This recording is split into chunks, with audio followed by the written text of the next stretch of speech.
Good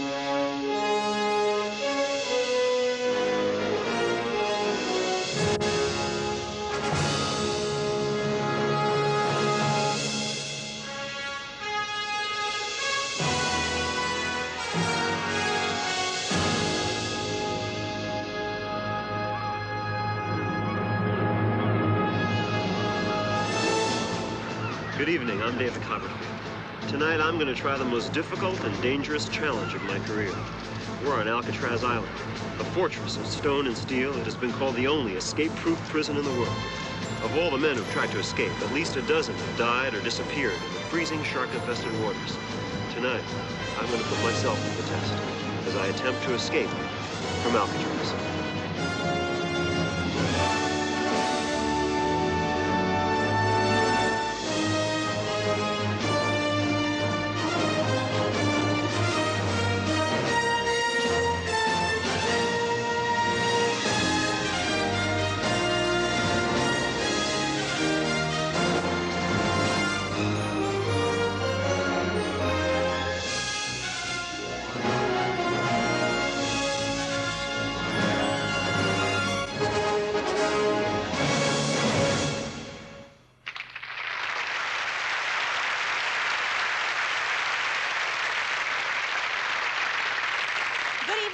I'm Jillian.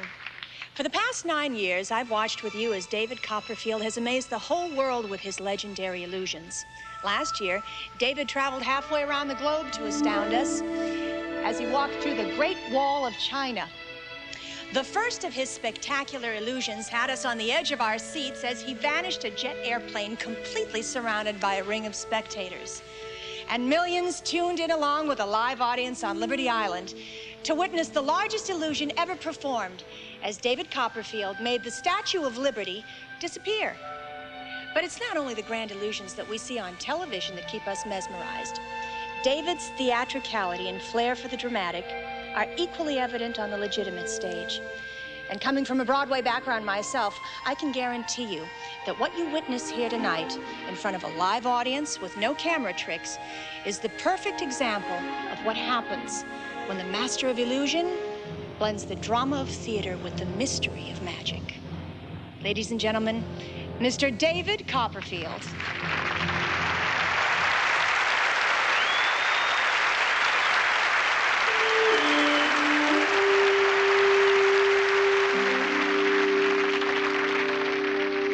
The Table of Death.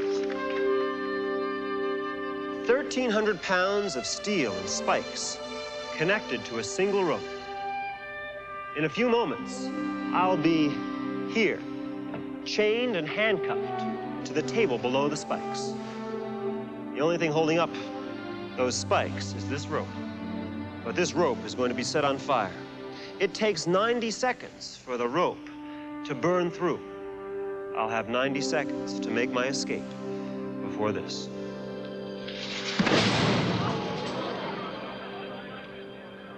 I need a volunteer from the audience. Actually, I need 2 volunteers, and we have them from the Los Angeles Police Department.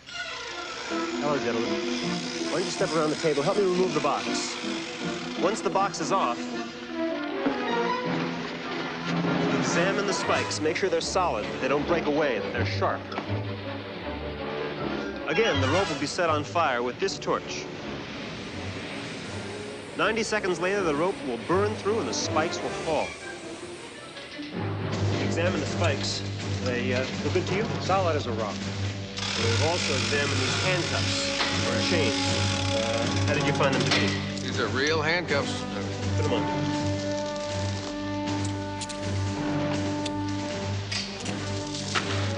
David is being locked in regulation police handcuffs and leg shackles. Locks have been sealed with wax to prevent them from being opened even by a key. Is everything secure? Secure. Thank you both very much. You're welcome.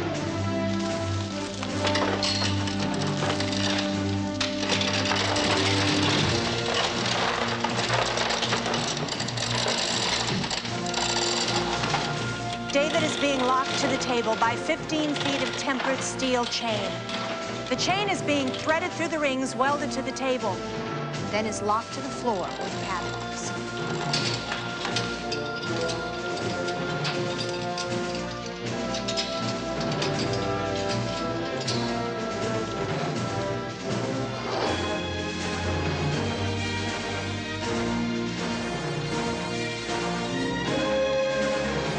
outside shackles are secure. Steel chain padlocked to the floor. The sealed handcuffs are locked around his wrists. Once the torch starts burning through the rope, he'll be on a 90-second race with death.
One of the great things about doing a show like this is to come out here and just, Webster. This is my pet duck, Webster. Come here, Web. He's jogging. He flies. Look at that head action. He flies backwards. We found that Webster here... Stop that. We found that Webster here has a brand new talent that we never knew about. We found that Webster is a death-defying duck.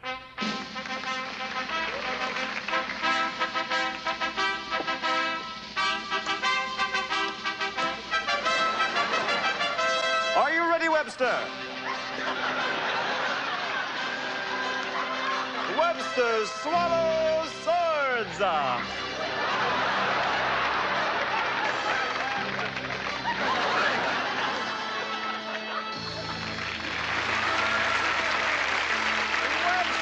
Eats razor blades. Webster wrestles alligators.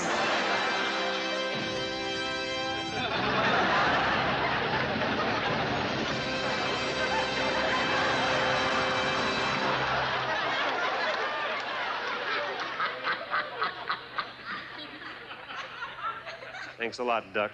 I see. We're going to have to prove to you that Webster is a death-defying duck. Webster will be blasted out of this cannon, through this ring of paper, into this empty cage of brass. He will do this without a net. He might do it with Frankie Avalon, but he won't do it with a net. You're very kind. Get in, Webb.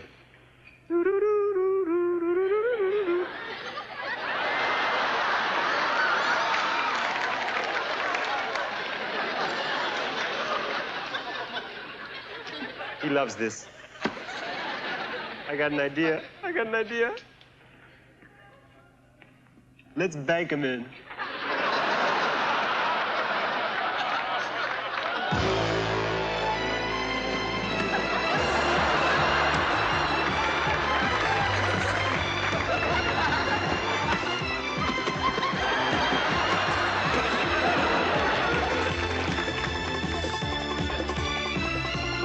Empty.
You know, doing magic and escapes requires the same kind of physical training and mental discipline that it takes to become a dancer. Things that look very simple often take years of practice and complete concentration. The next illusion is just such a piece. Because of the danger involved, it took me 2 years to master what you're about to see. We call it On the Edge.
David has asked me to stress to you that what you just saw was a very dramatic illusion. And I emphasize the word illusion, a stunning effect created by sophisticated magical technology.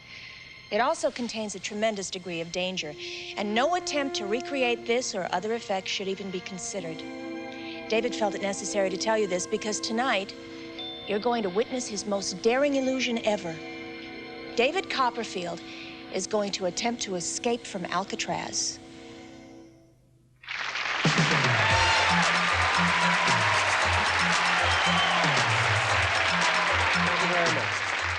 I need to find a lady from the audience tonight, and I'm going to do that by throwing this rose 3 times.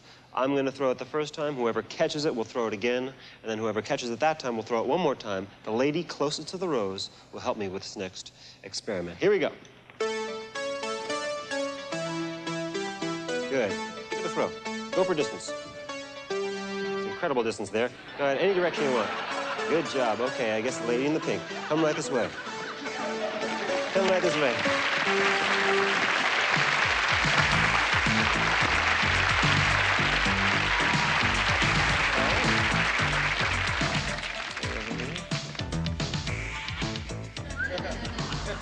Give her a big hand as she comes up here. Hello. What is your name? My name's Rachel. Rachel, have we ever met before? No, we haven't. You sure? I'm sure. $10,000 to anybody that can prove that what you're about to see is being accomplished with any prearrangement or setup between Rachel and myself. We've not met before, right? That's right. Come with me.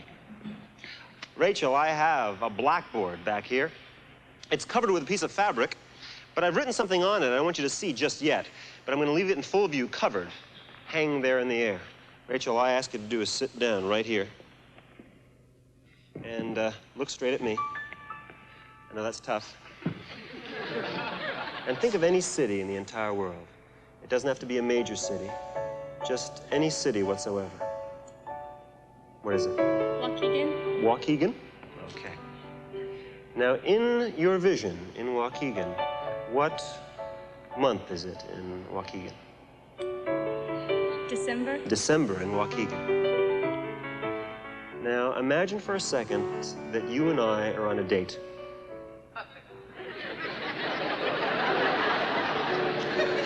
In Waukegan in December. What is our activity? What are we doing? Actually, what are you wearing first? Fur coat. A fur coat? That's it? And what else? Boots. And Boots? What color boots? black. Black boots. Okay, a fur coat and black boots. We'll leave it just there. And on our date, what is our activity? What are we doing? Keep it clean. We're taking a walk along the lake. We're taking a walk along the lake. Okay. And what's the name of the lake? Michigan. Lake Michigan in Waukegan. That makes sense. And at the end of our date, we kiss goodnight. What is the address where we kiss goodnight? What are the numbers? 95. 95. Name of the street. Jackson. 95 Jackson Street. Give me your hand. Now, Rachel, we have not met before, right? That's right. And we haven't set this up. And in fact, no one spoke to you before the show to set this up, right? In fact, you were selected by a rose, which was thrown around the audience. It could have landed anywhere. It landed right by you. You're probably thinking that you came up with what you thought of over there, independent from me, that I had nothing to do with it, right? Right. Well, the fact of the matter is I did have something to do with it. Before the show, I also had a vision of my own. I wrote it down on this blackboard, and I've been attempting to send that image to you. You believe me? Oh, yeah? Would you like me to prove it to you? Mm-hmm. Okay, come over here.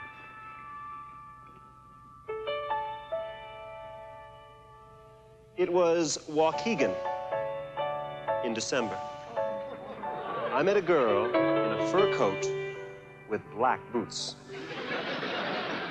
We were taking a walk along Lake Michigan, and we kissed goodnight at 95 Jackson Street.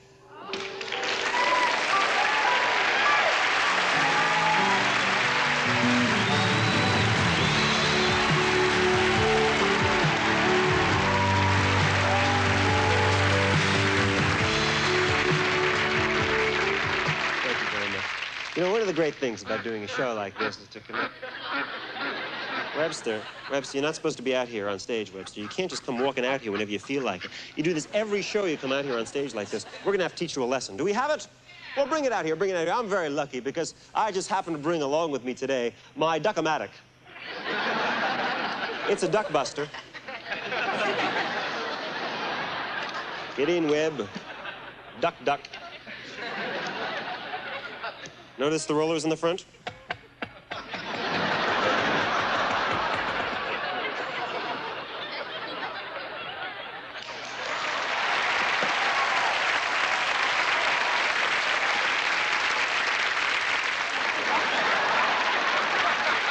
Parts is parts.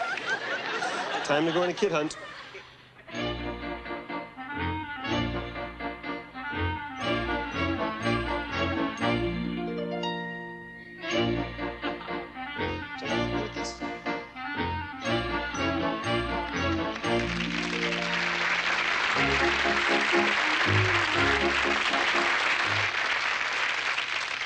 What is your name?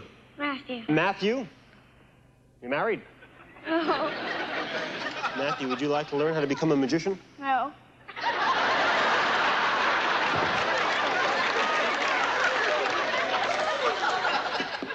Perfect, Matt, perfect. Come with me, Matt. Stand right here, because we're gonna dress you up like one anyway. Put these on, head up, good.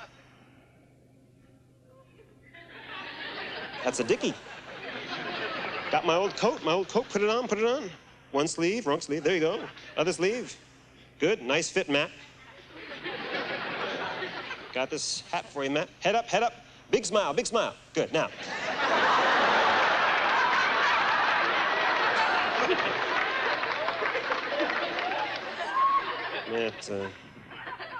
Good, now. Matt, if you want to learn how to be a magician, you got to think about a lot of things. It's not just tricks, Matt, it's show business. Show business. Look out there. Think bright lights. A little brighter, Matt. Good. Think music. You got soul, Matt. Now think of the two things you'd like to have around you more than anything else in the whole wide world. Think about it. You better think. Think about what's trying to do to me, yeah. That you might not let yourself be free. Let's go back, yeah. I didn't even know you were doing too much more than I ain't no psychiatrist, I ain't no doctor of dreams. Don't think what I do to see what you're doing to me. You better think. Think about what's trying to do to me. Out, babe. Let your mind go, let yourself be free. Oh, freedom, freedom, freedom, freedom, oh, freedom. I like the way you think, Matt.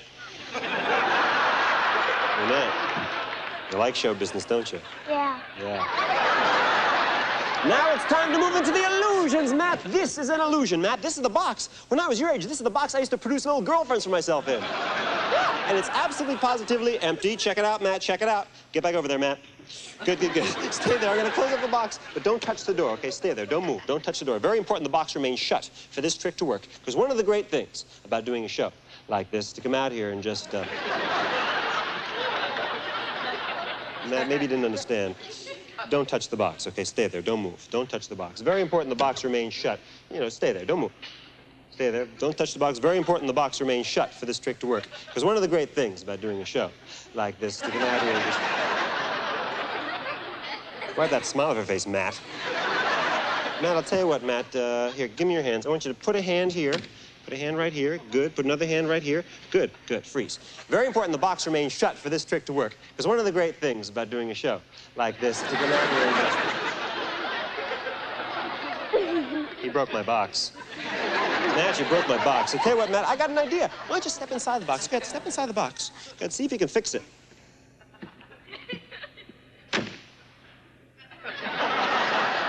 Ladies and gentlemen, I'm very lucky because I just happen to bring along with me today my boy-o-matic. It's a kid buster.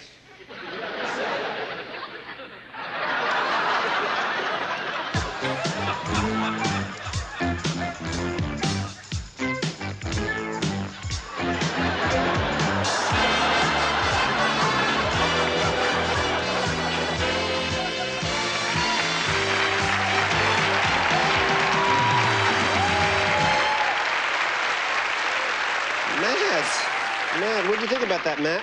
Well, Mr. Copperfield, I think you're the greatest magician I've ever seen in my life. Thanks, Matt. Matt. Where's Matt's mom? Now, who in the audience would like to see Matt and Webster restored to their three-dimensional selves? Now, who in the audience would like to see Matt and Webster remain flat as a pancake for the rest of their lives? Why was Matt's mom applauding?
Alcatraz, the most inescapable prison in the world.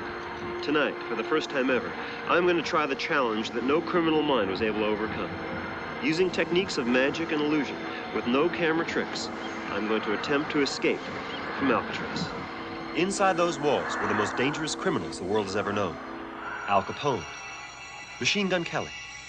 They were a breed of lawbreaker that couldn't be held by an ordinary prison. The best escape artists the world has ever known. And in Alcatraz, they met their escape-proof match. 7 men died and 5 disappeared trying to get off this island. But no one ever escaped from Alcatraz. Alcatraz became a national recreation area after its closing in 1964. But for 29 years, it maintained a perfect record as the most escape-proof prison on Earth.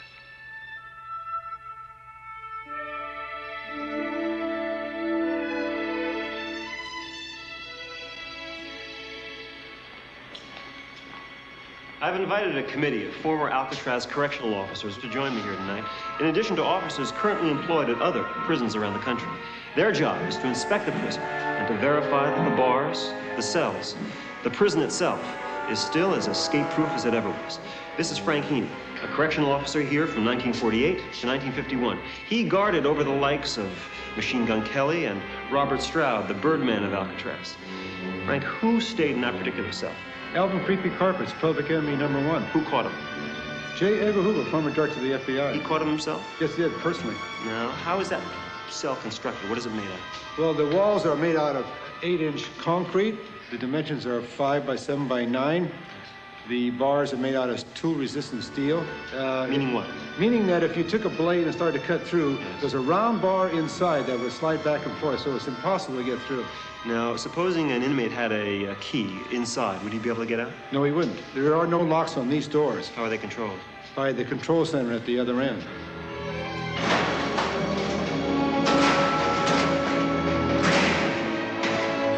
Closed, I see. What are they doing now? They're putting a bar around the cell doors. Yes, they're putting up a steel bar to make sure that the doors cannot slide open.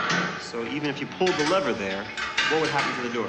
The door would jam, and it would even be tighter than it is right now. It'd be impossible to get through.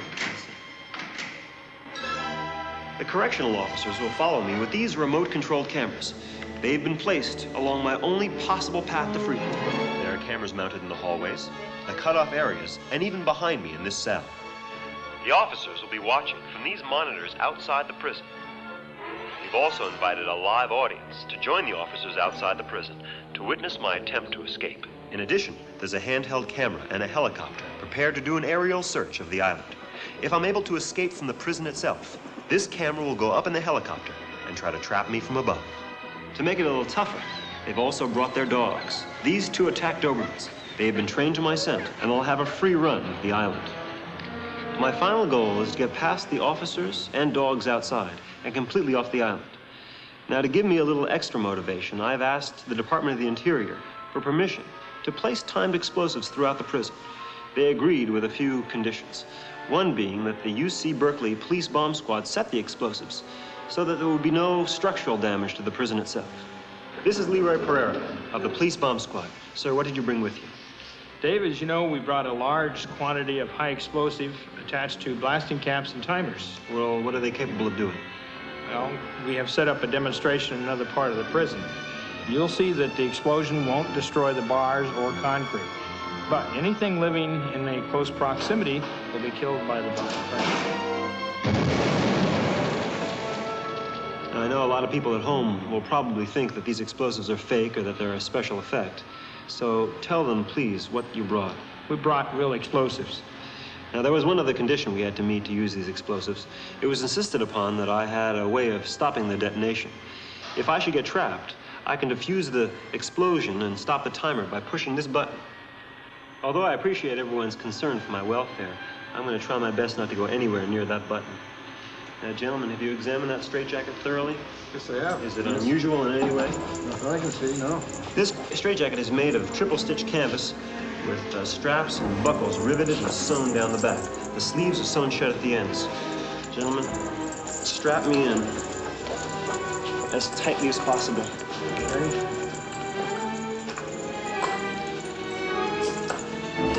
Yes, that's tight. Now, while they do that, I'm going to review what I have to accomplish over there.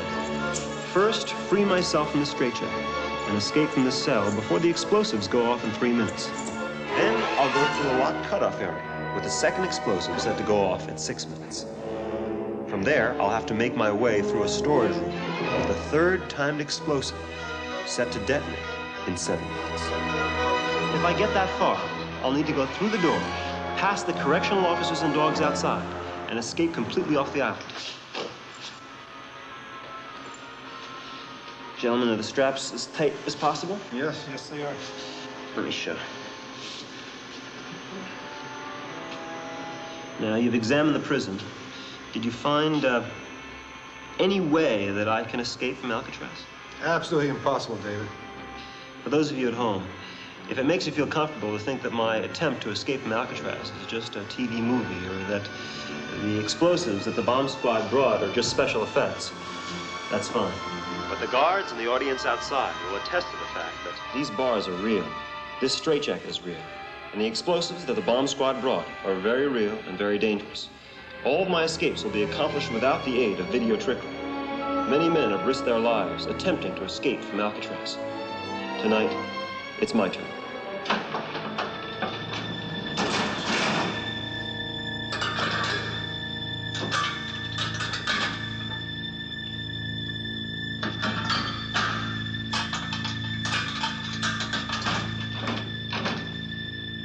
Start the timers. 3 minutes to first detonation.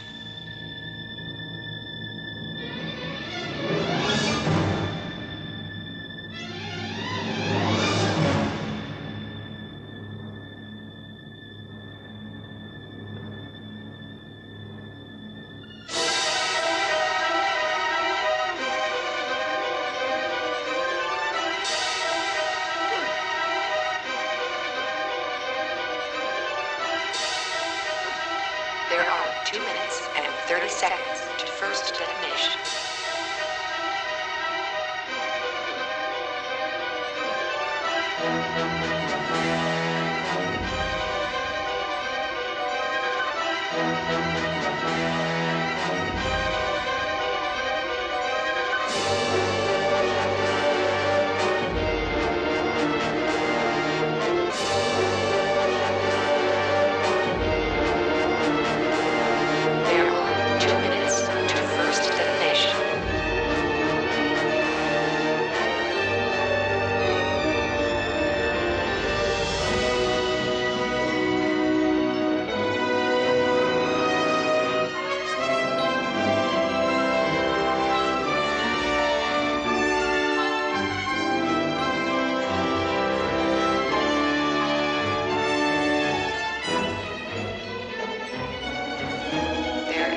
1 minute and 30 seconds to first detonation.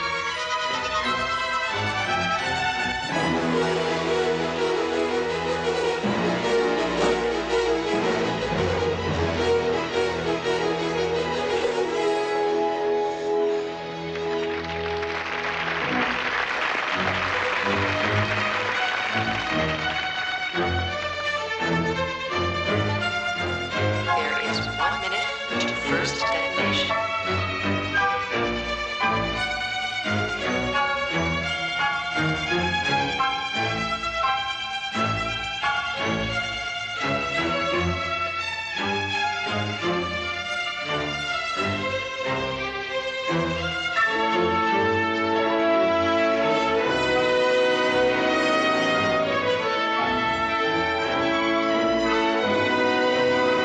There are 30 seconds to first detonation.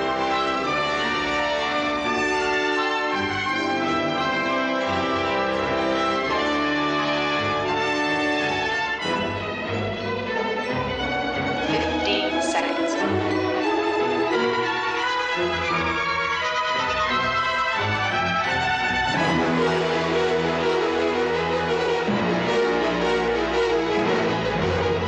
Detonation.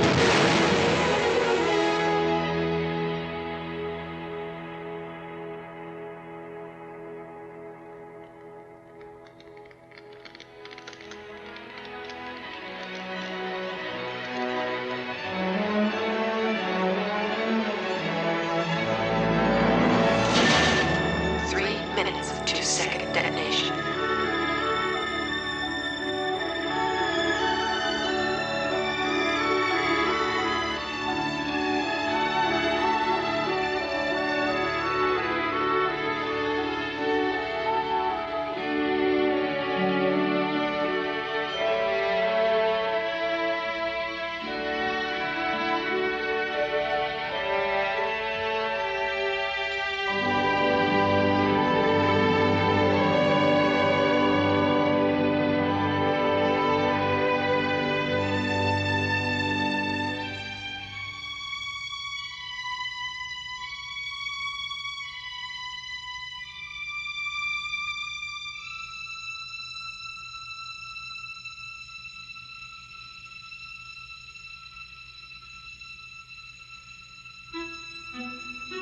Two minutes to second detonation.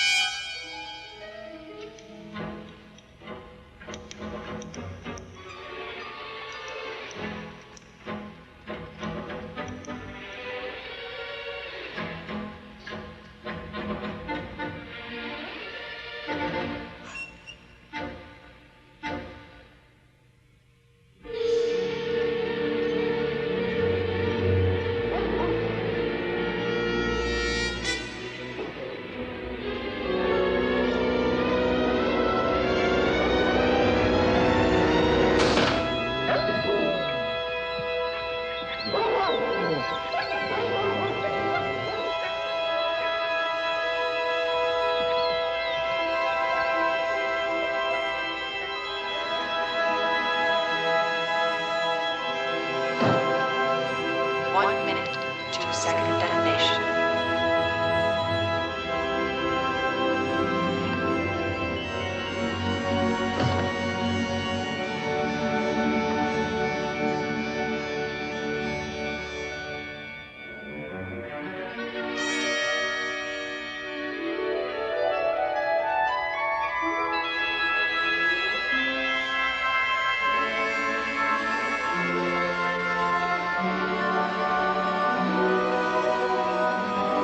Seconds to second detonation.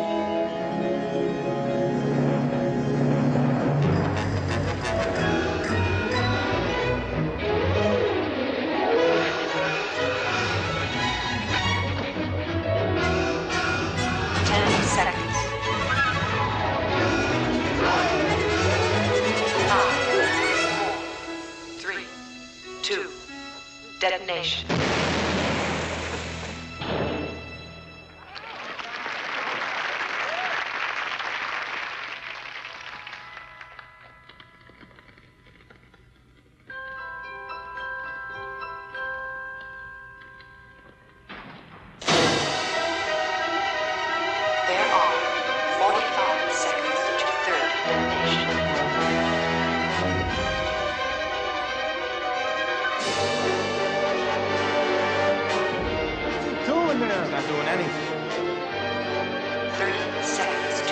Just stand there next to the bomb. Let's get him out.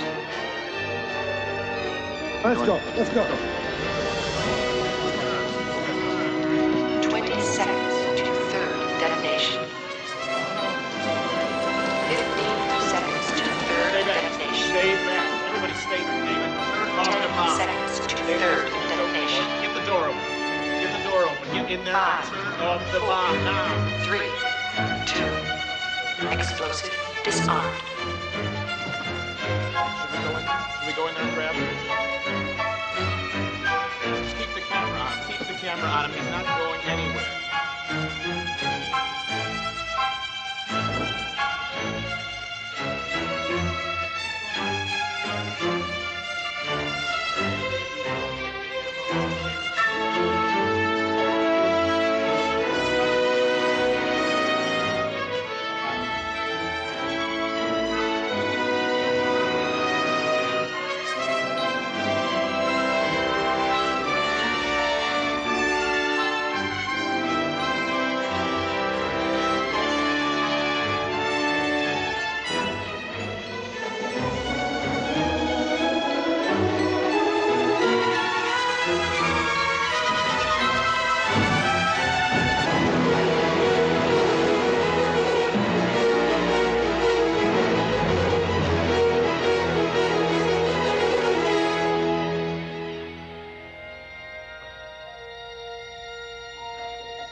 Into the helicopter.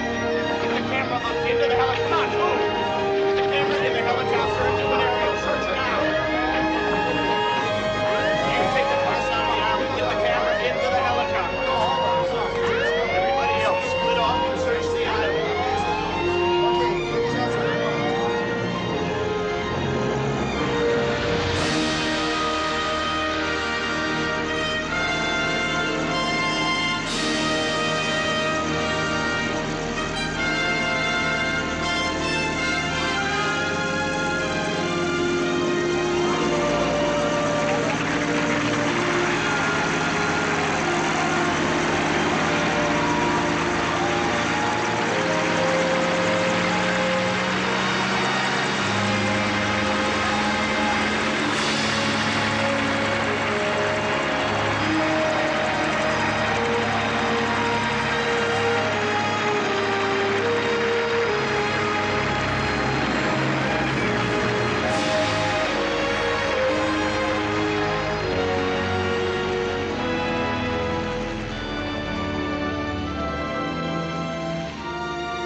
Good night.